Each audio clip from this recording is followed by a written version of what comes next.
As long as it says this is a principal number, it's training live. Okay, we're going to call the meeting to order at 1 p.m. and we'll start with the volunteer pension board meeting. And first thing on the agenda for the pension board meeting is approval of the July 19 minutes, which you've got a copy of. I move to approve the July 19 minutes. Second. Moved and seconded. All in favor say aye. Aye. Opposed? Okay, approval of new volunteers. Mr. Chair, Commissioners, this afternoon I have for you some new volunteers that would like to get approved. The first being resident Sarah Erickson. She's our first resident at Station 62. And volunteer Benjamin Segura Rivas.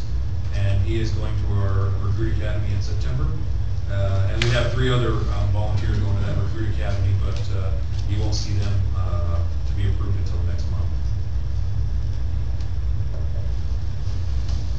Okay. So we have Benjamin Segura Rivas. He is going through the Recruit Academy in September. so those two. For this afternoon, yes, sir. This meeting, right. I would move to approve that. Is there a second? I'll second that. Second, right. Commissioner Berkeley, all in favor say aye. Aye. Okay, separation.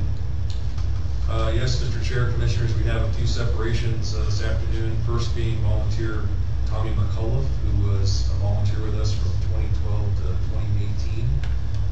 As far as I understand, he's going back to do some schooling and education, and he just doesn't have the time to put in any longer with us.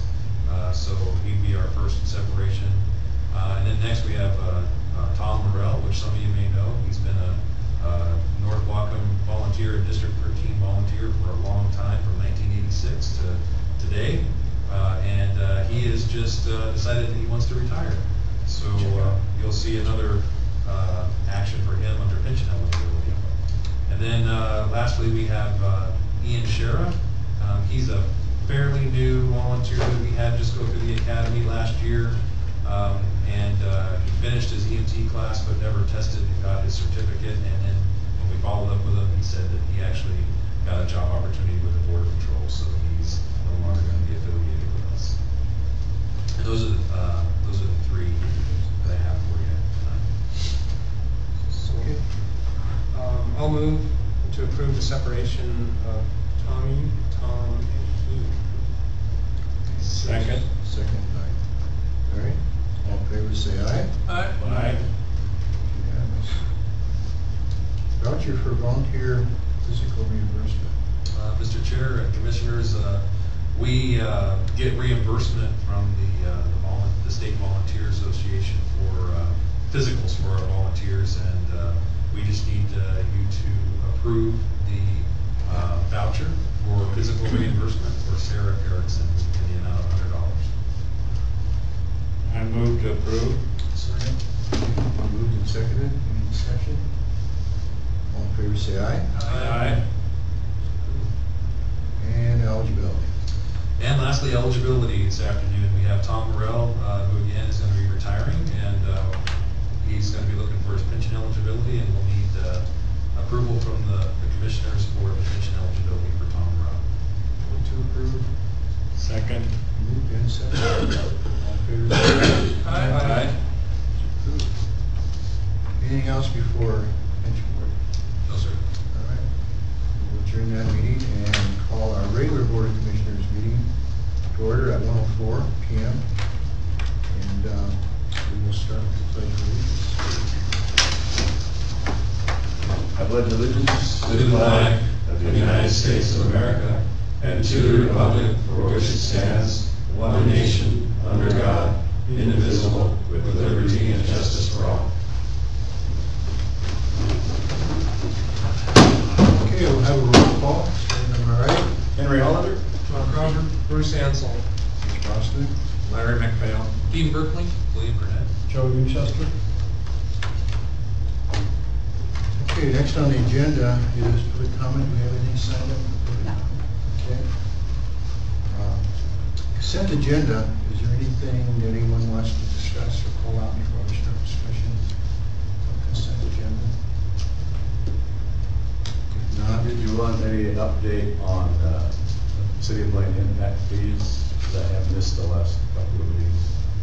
Is there, would you like kind of an update on where we are with that? There's been some changes there that you might be interested in. Should we do that now? That's part of the consent. As part of his report, probably would be good to add on to if the commissioner so desired. Yeah, put it under D for, under the Right, okay. meeting reports.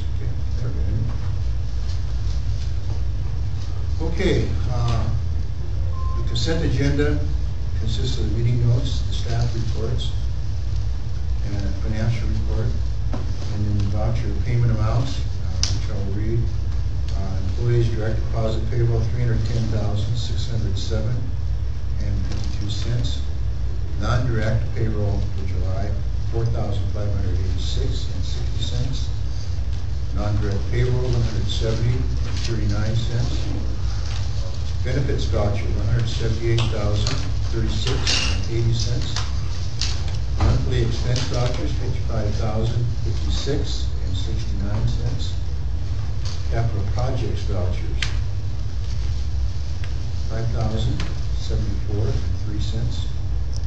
Capital projects facilities $4,619.75. Capital projects apparatus $1,777.65. I'm assuming capital projects voucher, that is $5 and not $1 sign. It is $5,074. Yes, that's correct. It's small. Okay. Is there a motion to approve the consent agenda? I move to approve. Second. Moved by Larry, second by John. Any discussion or questions? All in favor say aye. Aye. Motion is carried. Approved unanimously. Any commissioner meeting reports? I looked at the agenda for the last council meeting, it looked pretty benign. I didn't see any direct. A lot of discussion about Christ the King Church renting the senior center, whether the city wanted to get into renting to a religious organization. It took about an hour. Sorry. But there was nothing really fire permit. Right, so Is that how long it took the church to convert them? Well, Careful. they wanted to rent the senior center for 1 year while they're building up this area, and then they would move to a different facility. So on those, I usually look at the agenda Right. the day before, and if there's anything that looks related to the district or fire related. And I just report on our newsletter and our chief's reports every other week, so you already have that information. All right, any other meeting reports? No. Okay. Chief Hunter, you had your reports. Impact fees, City of Blaine. So, City of Blaine has some new city councilors that got elected, and we've seen this historically happen every time there's a change in the council. They always want to address impact fees in cost of construction. And so they revisited that this year in March or April, and they've decided to double their traffic impact fees, add $200 to their park fees, and then at the same time adopt our capital facility or our mitigation program as a straight impact fee. So our mitigation program will no longer apply to the City of Blaine. The City of Blaine will just be charging a straight impact fee. Cities can do that, but counties can't. Whatcom County can't. So City of Linden already does, Ferndale doesn't, and so now City of Blaine will. So they've basically taken our fee chart, and they'll be charging that every new construction. They've dropped the CEPA threshold, which was under our project. So now every single home through commercial will pay our mitigation fee. We ran into a bit of a stumbling block when John was putting together the interlocal agreement, John Sitkin, because he's our attorney and the city's attorney, so we're splitting the cost on that. The city wanted to be reimbursed for their expenses for processing, collecting the checks, and that makes sense, and processing the checks and then sending the money to us. At the beginning, they were going to take it out of our fee, and that was kind of a red flag for a few different reasons. So we had that discussion all the way up to the day before yesterday, and now it's been decided that they're just going to charge the developer the processing fee on top of our fee and keep it completely separate. So we'll get 100% of the fees that we charge. They're going to pay that quarterly. So every quarter they'll add up how many projects there were, first 6 months of this year, there were 41 projects in the city of Blaine. We only collected impact fees on 9 of them. Because the other thing they had done a couple of years ago with another city council, they had raised the threshold for CEPA. They went from like typically a 4-unit subdivision, 4 houses, they had raised that to 20. And so a lot of people that were building 3 and 4 or 5 homes weren't having to pay our mitigation fees. And they took their square footage from 12,000 and raised it to 40,000 square feet. So like the Starbucks didn't end up having to pay any mitigation fee because they were under that threshold.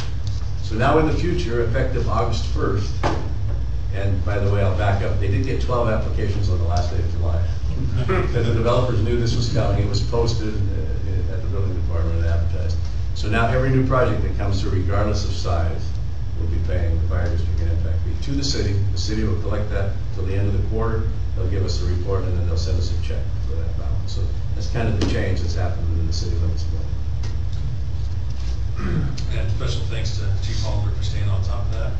And that's a positive thing for the fire district. Those impact fees will be collected by the city of Blaine, and we hope to see some decent revenues from that. Now, we're required to spend that money within a time frame. There are legal requirements, yeah. Is it How you can spend it and when you can spend it. Was it a 5-year window? Correct. 5 years. Okay. 5-year window. So the It has to- quarterly payment on the impact. And it has to be for something for new growth. You can't use it for any existing day-to-day operations. It has to specifically go to something considered new growth. Typically something that's in your capital facilities plan. So it can't be used for new apparatus? Not to replace, you would not be able to use it to replace a piece of apparatus. But if you needed to add a piece of apparatus, because your capital facilities plan said there's going to be growth, we're predicting more calls, we need a second apparatus, then you could apply it for that. So, yeah, that's one of the things that I want to get a better legal opinion on from our attorney at a later date. But in order to see how we can utilize those mitigation fees for the best way we can utilize them. And if there's a way to get around some of that stuff, because we have some costs coming up that we'd like to be able to spend some of that money on, and we want to stay within the law. So.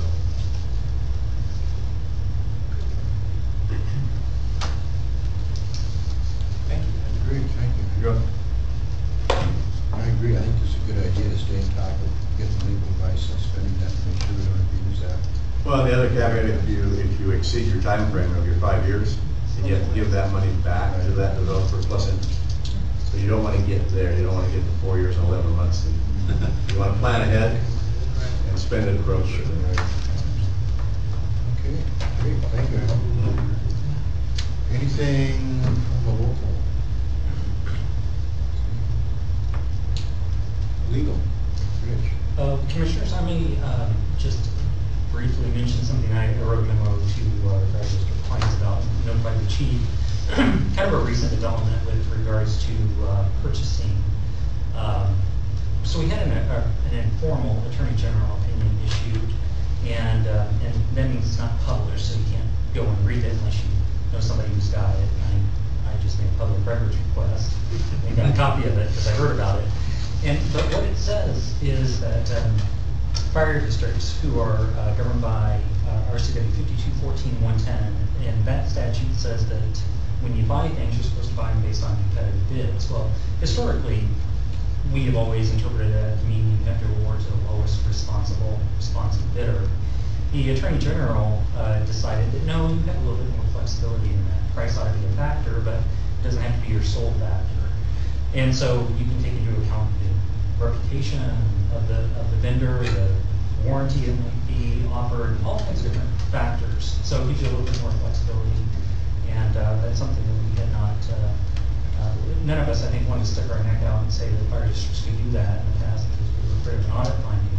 Now that we have an informal Attorney General opinion, that there's still a risk of an audit finding, but I've never seen it happen when there's been an agency opinion issued, even informal one. So, Chief may, I've let the chief know there may be some changes to our policies in regard to be able to take advantage of that.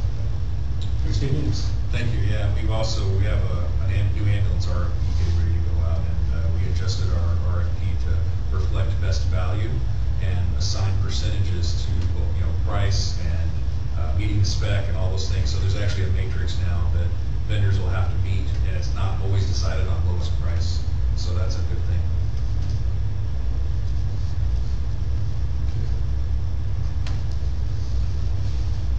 Thank you, Rich. Any unfinished business? If not, we'll go to new business.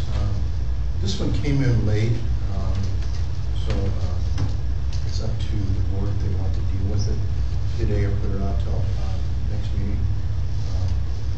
And you have it in your packet, and it has to do with an egress entrance to Northwood Store, sharing part of the entrance to our fire station. And that involves about 40 feet in length. And you can read it in the description. And There weren't any pictures of that. no, and I thought that Mr. Franks was going to be here. But he isn't. Didn't look like he needed it. But it has to do with the entrance on the east side. Which is in front of the bays, right? Just in front of the bay, and it's just allowing them to be able to use that for an entrance and an exit, so they don't have to refigure some of their driveway. So you can read through it and see what you think. I would like to add some pictures too, but I didn't get this until yesterday morning, so I can tell you visually, but that doesn't help you. So if you'd like, I can put it off till the next meeting and ask for some photos. I mean, what are they trying to accomplish? A wider entrance to their store. And To meet the requirements that's of the just the state. only entrance that there is to the store, or is this an additional? It's kind of a weird setup because they built the roundabout after the store was remodeled. So you kind of, you kind of have to come out of the roundabout into the parking lot, or turn right before the roundabout on another door and come in the back way, which then goes in front of the station. This way you'd be able to go right past the store, make a turn, and come right in. Right now, it's not wide enough to do that, so it's just giving them room so they can legally do that. And I don't know if that's. They add on to the store as well. Not yet, but I think they plan to eventually. Some type of construction going on out there. The back side of it, they want to have outdoor, I believe, outdoor dining in the back. Chief, do you have you seen this? I've got enough information on it. Yeah, no, I have seen it. Actually, it first came to my attention, I went out to Station 72 about a month and a half ago to see what they had done with the parking area and stuff, and I noticed that they had bladed a path from the store there to the front of our station apron. And I believe I notified Chairman Bosman about that, just to find out, what was going on with that. And apparently it was told to us that it was something that the contractor did and they didn't realize they were doing it or something. But I think since that time they've looked at it and said, hey, well, that might be not a bad idea to keep that. So I've gone and looked at it. I honestly don't think it's going to be an impact to our operations at all to allow it to be there. But again, the agreement that they sent, I didn't get a good chance to go over it because it was just sent yesterday. So I would assume that commissioners will want to have legal look at that and maybe come back and talk about it at another meeting. When I went out there to look at it, what the construction company did is they assumed this was a normal entrance. So they just bladed that. Yeah. Not even knowing that it really didn't belong to the store, just like, okay, this is the way it is, because it's a natural setting. So it was their mistake. So then the store right away called us when they realized they had made a mistake and was on the property. And said, hey, this is what happened. While we're at it, we really like to handle this. So one thing kind of led to another. So it's up to you. I guess one option would be is I would ask for Reddick to send some pictures, maybe, and we could vote on it on the next meeting. Or unless you felt comfortable, you can do it now. It's completely the board's choice. Well, I mean, is it revocable? I mean, if No. It's a perpetual easement. So it's a right that goes forever. Unless the parties agree to terminate it. There's also no apparent consideration given that I can see. I'm a little worried about a potential leakage of public funds. Because an easement is a property right. And, I mean, they're agreeing to maintain and repair their share, as I understand it here. I haven't really studied this, but that's the first thing that jumped out at me. And you'd also generally want some rights to terminate if they don't live up to their end of the bargain, or they abuse the easement, or any of those kind of things. And none of that's Comes an obstruction to the operation. None of that's built into this. So those are my initial thoughts. Right. Not to rain on their parade, I know that we've kind of come back and said, yeah, you can grow pumpkins there, and you can, add this here, and it seems like our initial agreement keeps getting a little wider and wider. And I'm all for helping them out, but I also don't want to impact the districts and future plans, which we're going to be talking about that here coming up. That if all of a sudden now they have this easement and we revigorate that station and need that space back, and if there's no ability to revoke that, I would certainly want to maintain that option if we had a different plan for that station ingress and egress. Personally. It seems a little poor planning on their part because those roundabouts are identified 2-3 years in advance by WashDOT. So I really have no sympathy other than, we want to be a good neighbor, but poor planning on their part doesn't make it our problem. So perhaps Rich can review it a little bit more. We get some pictures. And can you make one of these can you make an easement agreement that can be revoked? Of course. Okay. Yeah. I mean, I would certainly, if we choose to do this, I would think that it would behoove us to have that. I don't know enough about it. I mean, it could affect your setbacks, whether your developability of the property. I'd also kind of recommend maybe we get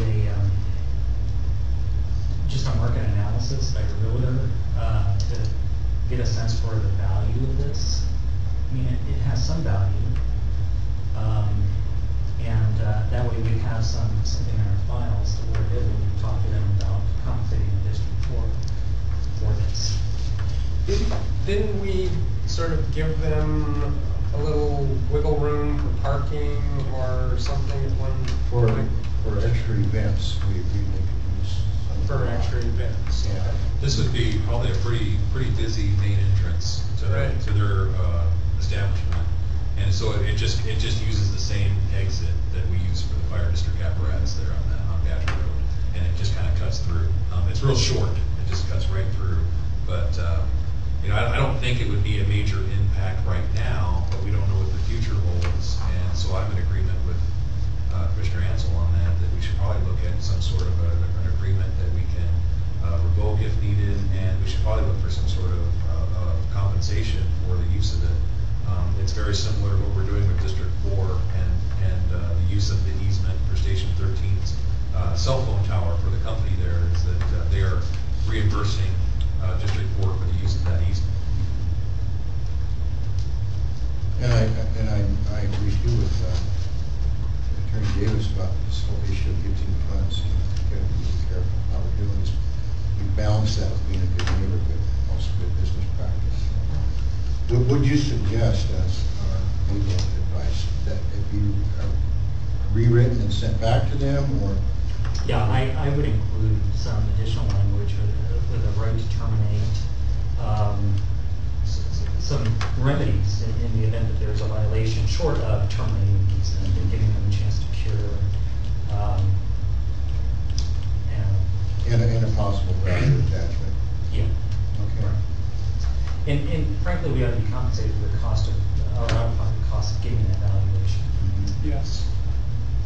But, I mean, I'm dealing with a case right now with some parcels landlocked and they want access across the road that already exists. The property saying, no, they have to pay us for that. I mean, there's a value attached to this, even though you use it already, it's a value to them. So we need to find out what kind of market value the city limits of Lynn. Okay. It's not in the county. So we table this? Yeah, until we receive further information from our attorney on. So we'll leave that on for unfinished business for the next week.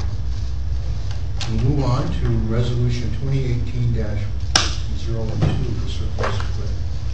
Mr. Chair, Commissioners, have before you this afternoon a resolution for approval on the surplus of 2 wildland pump tank skids. And if you look at your packet, you'll see pictures of those units on there. These were taken off of brush trucks that we had a long time ago, and they've been sitting out back at Naval Station 63 for some time. And they're basically just surplus. We're never going to use those again, and we'd like to opt to get rid of those. Okay, we'll have a chance to look at it and look at the resolution. Is there a motion to approve? They were originally on the DNR trucks that the district was using. DNR had that surplus truck program. Those skids were in there, and then DNR took those trucks back, and that's why we ended up. That's how we ended up. Yeah, that's how we ended up with those skids, and we have no use for them in the future. So I'll move to approve resolution 2018-12, the surplus of 2 wildland pump and tank skids. Second. Okay, moved by Commissioner Ansel, seconded by Commissioner Crawford. Any other questions or comments?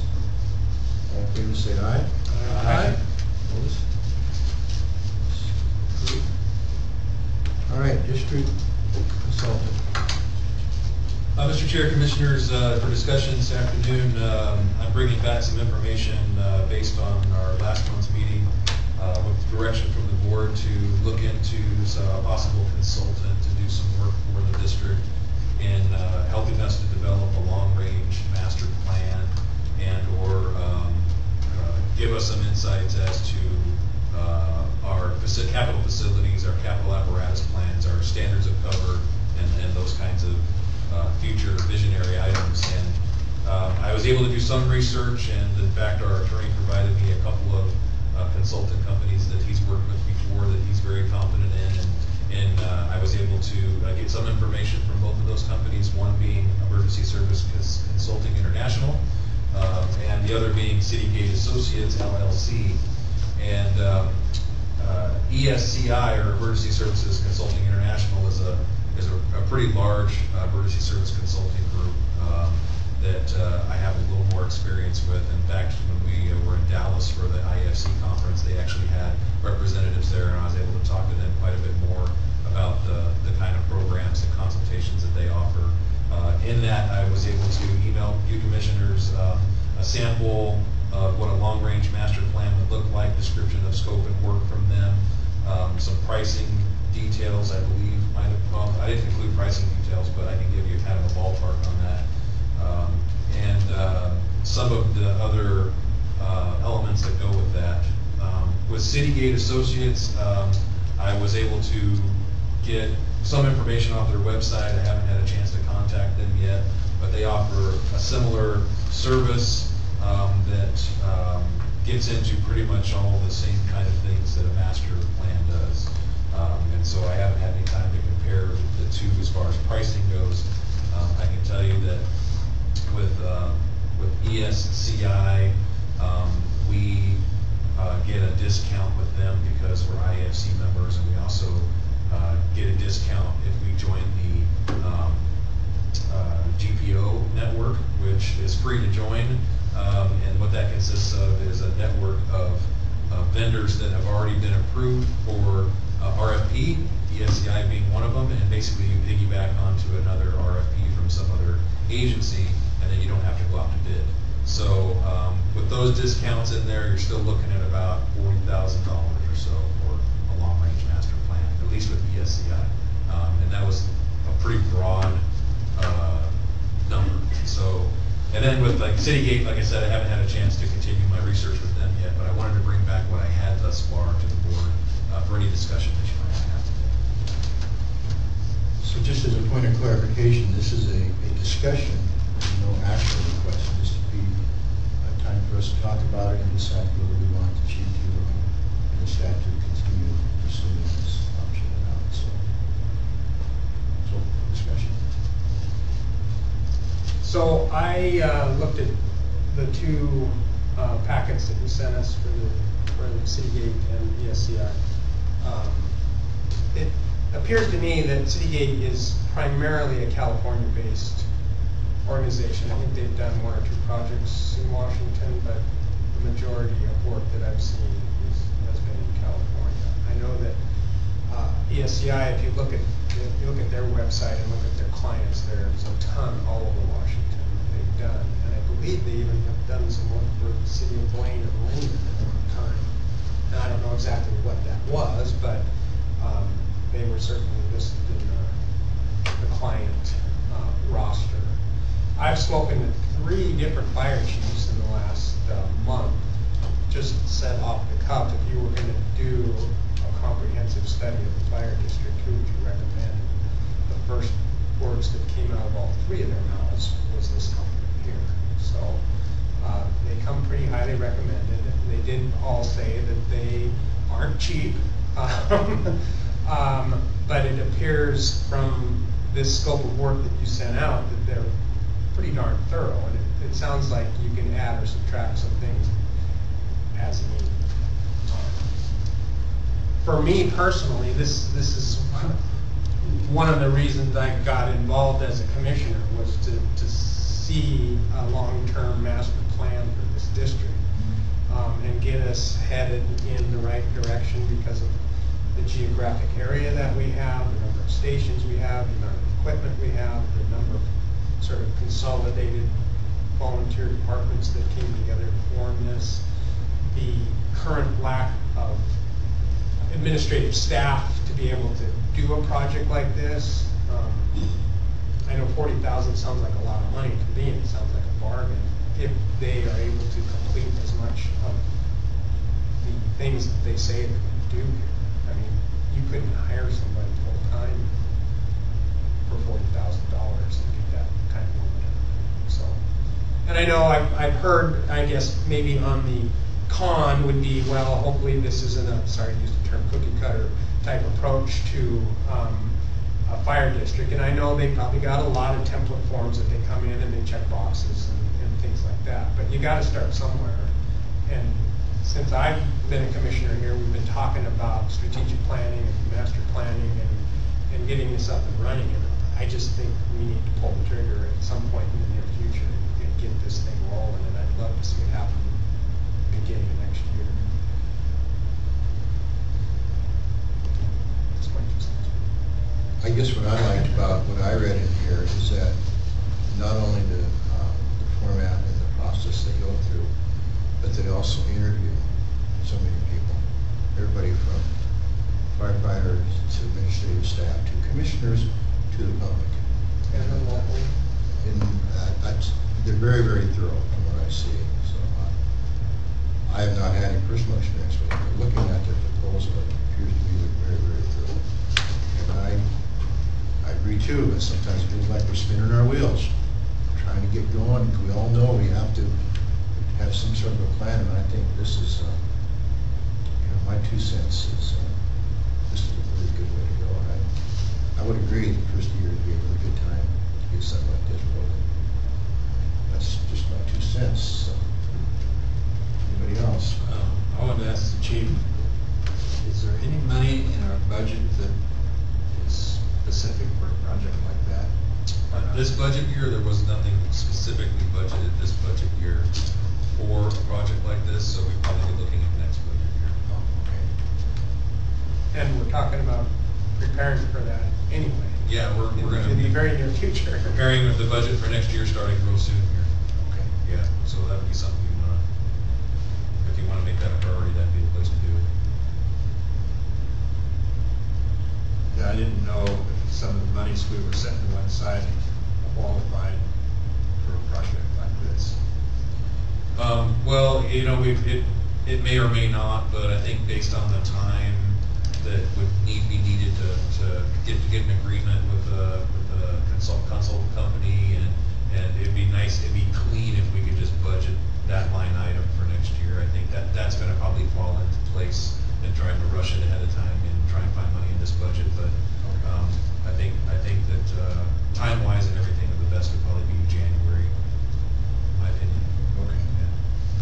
What do you think you're gonna run for cost overruns?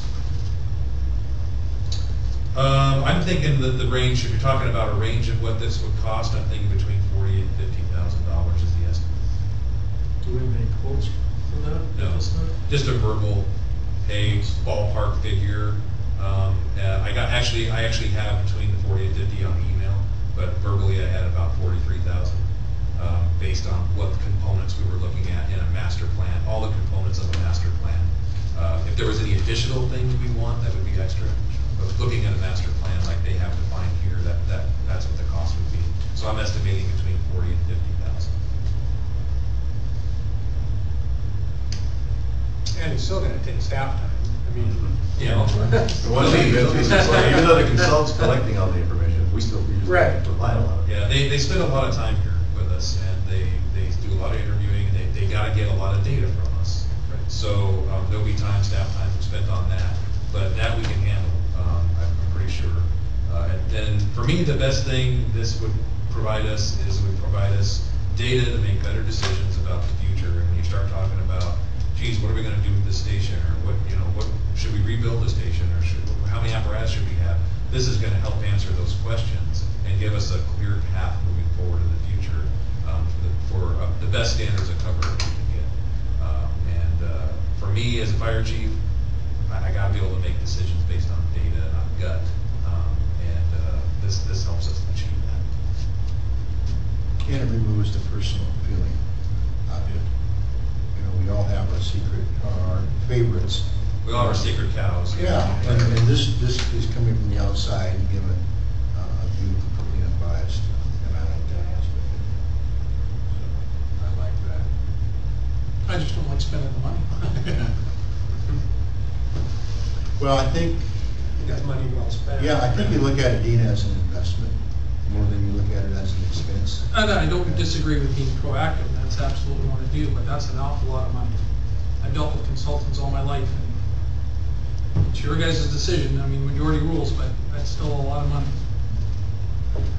You know, I hear what you're saying, and I agree that you can get caught in that wheel.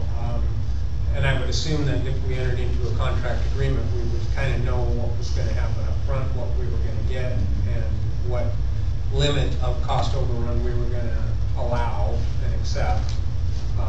Well, you get so far into them, and what you're saying is absolutely right, you get so far into them, and there are ways, and I have seen many ways, that they increase.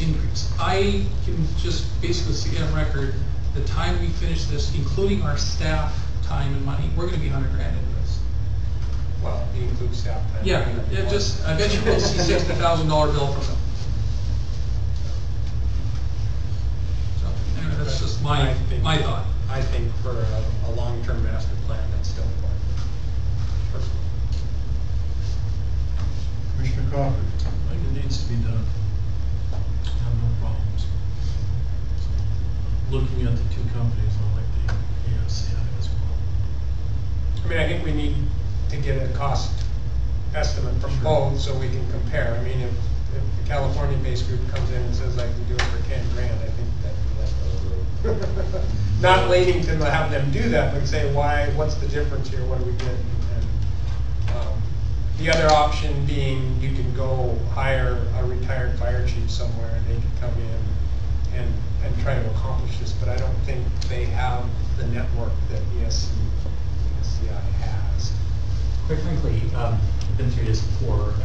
You can try and negotiate it, and not to exceed price. I mean, if they get a good enough sense for what the scope is at the beginning, they should be able to say, okay, we're going to commit this amount of time and effort to it, and come up with a dollar amount not to exceed it.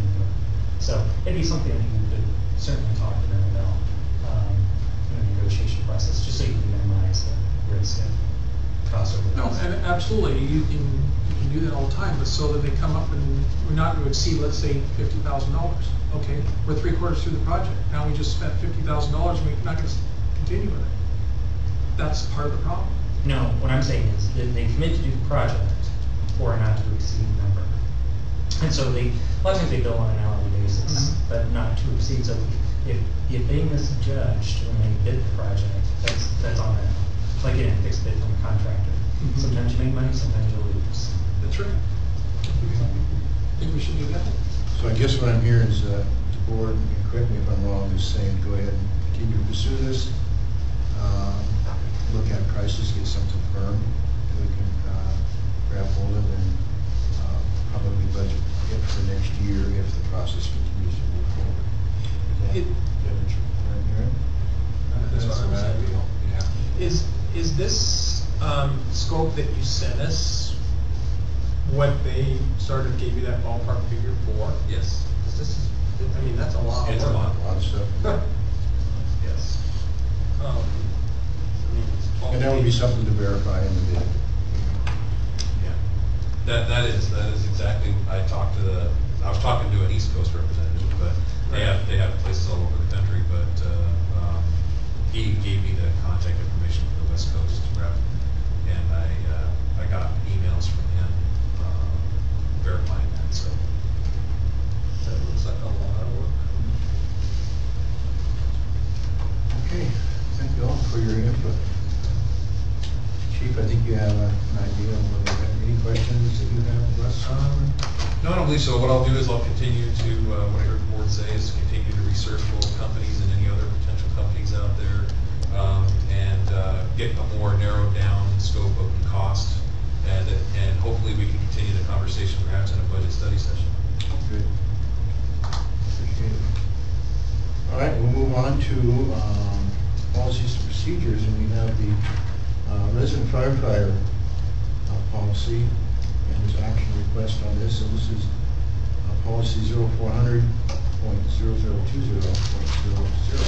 which you should have a copy of in your packet. So, Chief, I'll turn it over to Okay, you. commissioners, thank you. We actually were going to bring this policy to you last month, but we had some changes we need to make to it, and we just realized that, in speaking to Commissioner Ansel, there is one typo here, and I'll point it out. It's section 4.0 duty schedule, and 4.1, a resident firefighter will work a minimum of 6 24 or 12-hour shift per month. That actually should read maximum of 6 24 or 12-hour shifts per month. And then in the actual manual that we have developed, that matches that perfectly. So we did some wordsmithing to this, and I think that was just an oversight. So we'll get that fixed, but it would be a maximum, not a minimum. And this pretty much outlines the supervision received, essential duties, responsibilities, their schedule, knowledge and abilities, minimum qualifications, physical requirements, all those things. The manual that we actually have includes a lot of other information, including a resident agreement for living in the station that we've had legal look at and polish for us, and that's all ready to go. So with the approval of this policy, we'll be in compliance and ready to go. We've actually already had one resident that is actually just moved into the station. So it'll be timely if we get the policy approved this evening. So I'm open to any questions that you may have before you consider it for approval. Okay. What's the minimum age for volunteers? So the minimum age we found with our insurance company is 18 for residents, but for full-time people it's 21.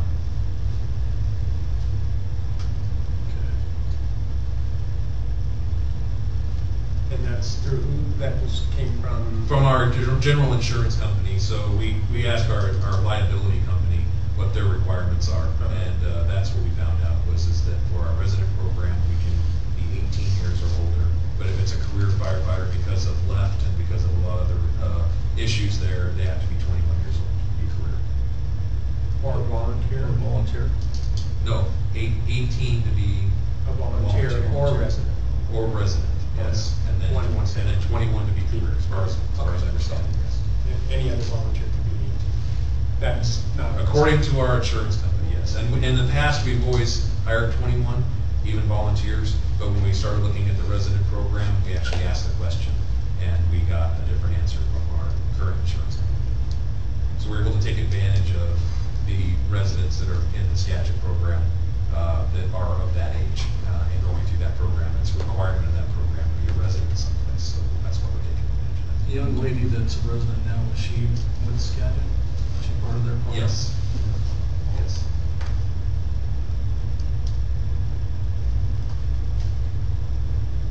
Have there been discussions with the local about this? Yes. And have their concerns been addressed? I have not heard any, so I'm just Yeah, yes, I believe they have. We just had a labor management meeting a couple days ago, and we discussed the policy. We actually gave it to them as well as you. They didn't have any they didn't have any questions about the policy, except for how it would work with their response. Once we get response capable residents, it's gonna be a while, because they're gonna be training with full-time crews, but once they become response ready, are they going to be responding on their own in an aid unit from the station to a call as a sole resource? And no, that was not our intention. Our intention was for them to be in addition to a career resource. And that was the only real discussion we had, where there could have been a problem with work requirements and stuff like that. So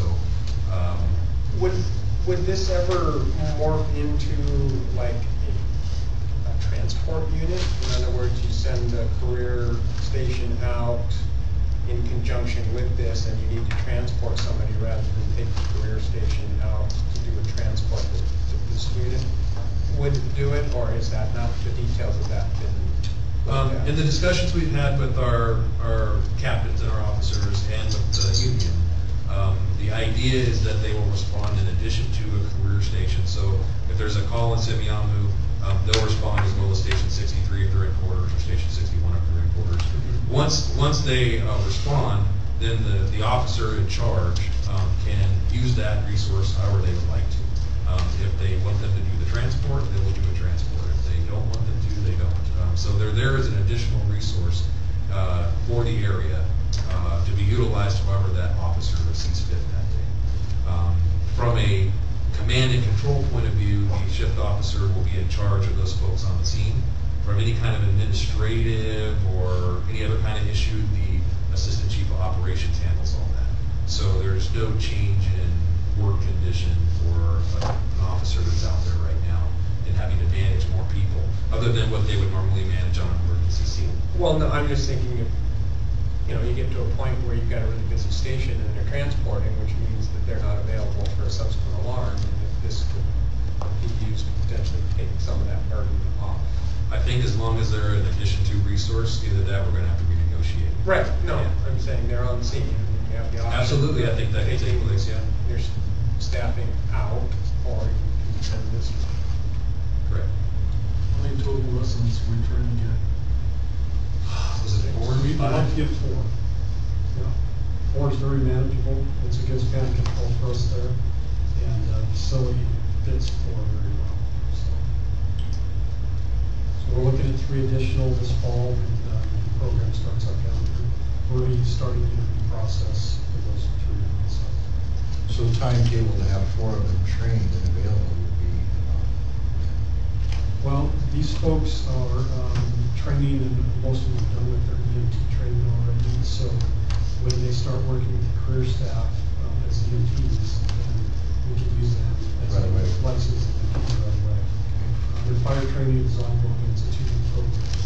And we're going to be providing on-the-job training for them there. So we'll use them as we can while they're working with the crews. Yeah, they'll be considered additional staffing while they're getting their training and working with the crews, and then at some point in time, they'll hopefully be response capable, but it'll be some time, and they'll have a presence there at the station. It'll be good to have someone there in case we get a walk-in emergency, something like that. They'll be there to make sure that it's being upkept, and there's requirements in the manual about all that. So we see it as a good start to a program to help us at least get a little bit better coverage in that area as far as response times go, and we think it's going to be positive. So far so good. All right. other comments or questions?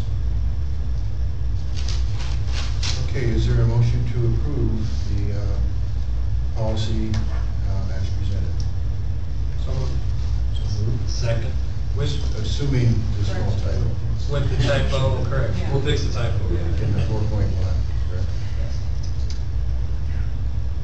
All in favor, say aye. Aye. Opposed?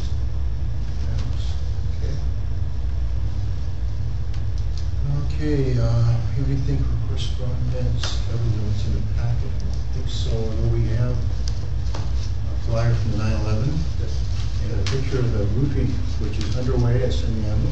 Been underway all week, it's anticipated to be completed tomorrow night. Great. Beaky rain is coming in, right? For the rains, yeah. In October. It's like, All right.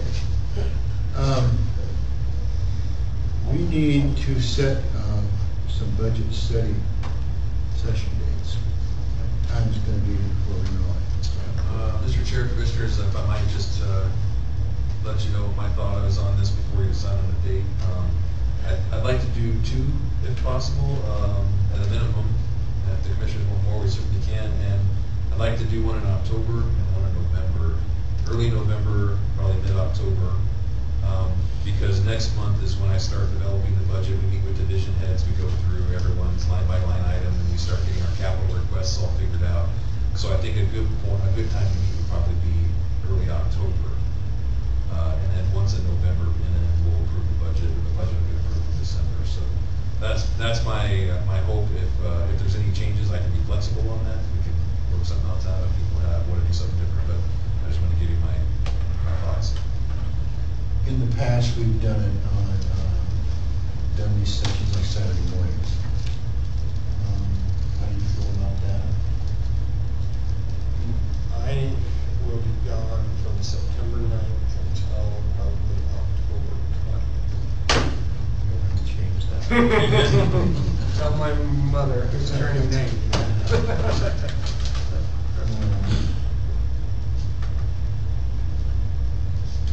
What time are you leaving? When were you leaving? September 9th. Oh, Right after Labor Day. yeah. Until October 20-something.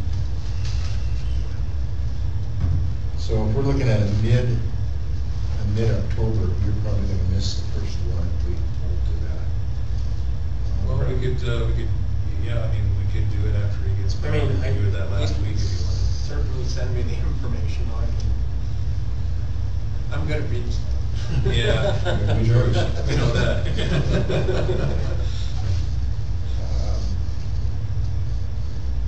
So you're back to 20th, correct? I can't say for sure.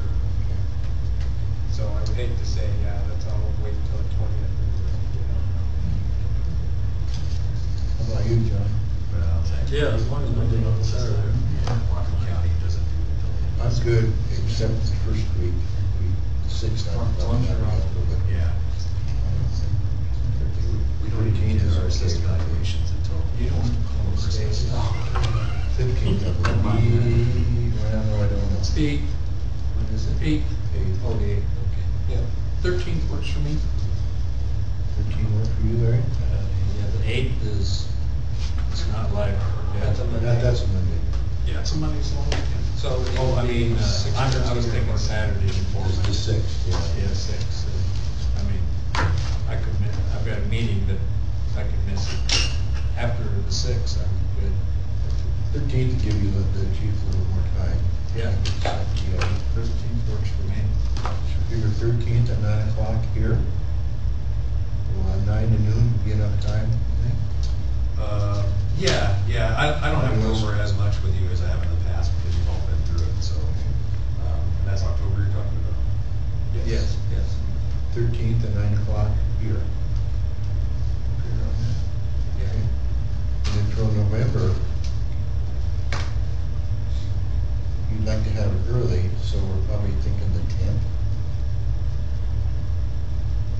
I'll be in Flanders Field for the end of World War I, Europe.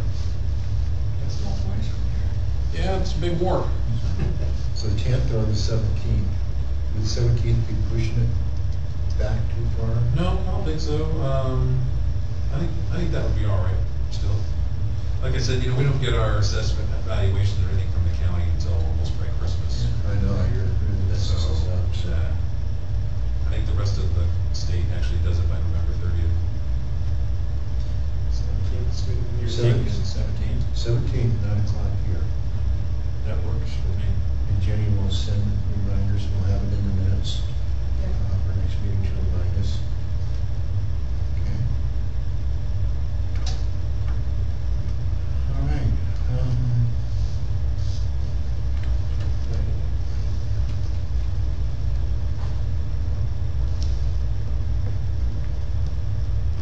Anything else before we go to executive session? I've got one minor thing. There's been a couple issues that have come up with chain of command at both the firefighter level and even at our level. And I think we need to set a good example. So I have to say, I've been a little bit negligent in this. So if someone calls me, and I think it's something that should be referred to staff and not to me, don't be offended if I say, okay, call chief. Because I want to try to enforce the chain of command, make us follow it, and sort of be my example. So people are following the chain of command. Does that make sense to you? So if that happens, that's the reasoning behind it. I would say something like that to you. And I'm set on that. Agenda items for next meeting will be follow up on the Northwood Store proposal. We'll be on the district consultant. Anything else? If not, we will break for executive session. One more announcement, I'm sorry. One more. Yeah, I apologize. I don't know if the commissioner got this, but the commissioners conference is coming up for any that want to go. It's in Yakima, October 25th through the 27th. And if you want to go, just let me know. We'll help get it arranged. Yakima? Yakima. So that would, yeah, actually that's just by chance. There's no conflict because we're meeting this Saturday before that. 13th, yeah. Okay, let the chief know if you want to go. Okay, we'll go into executive session. Jen. September meeting. September meeting, thank you. The 20th of September. Anybody have conflicts? But you read a lot. I read a lot. John, you're okay with that? I'm fine with that. Larry? I'm good. Dean? I believe I'm good, yeah. All right, 20th, 1 o'clock here. Now we will break executive session. Per RCW 42.30.110G, to evaluate qualifications of an applicant for public employment or review the performance of a public employee. So I would anticipate this will take about how long? 20 minutes maybe? 15 to 20? We will meet back at here. We will meet here again at 2:20.